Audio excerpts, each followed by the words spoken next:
বাবার গুলিতে প্রাণ গেল ৭ সন্তানের। পরিবারের উপর গুলি চালিয়ে নিজের সন্তান সহ মোট ৮ শিশুকে হত্যা করেছেন শামার এলকিন্স নামে এক ব্যক্তি।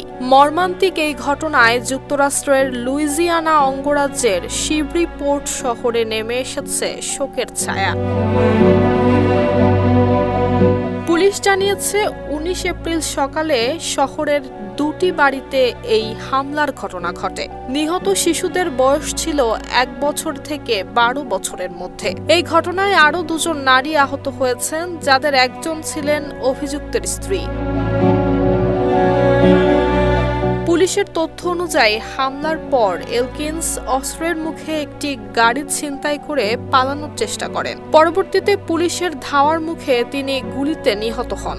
তবে এখনো পর্যন্ত হামলার কারণ জানা না গেলেও ঘটনাটি সম্পূর্ণ পারিবারিক সহিংসতার সঙ্গে সম্পর্কিত বলে মনে করছেন তদন্তকারীরা। নুসরাত জাহান মেহেক, ঢাকা পোস্ট।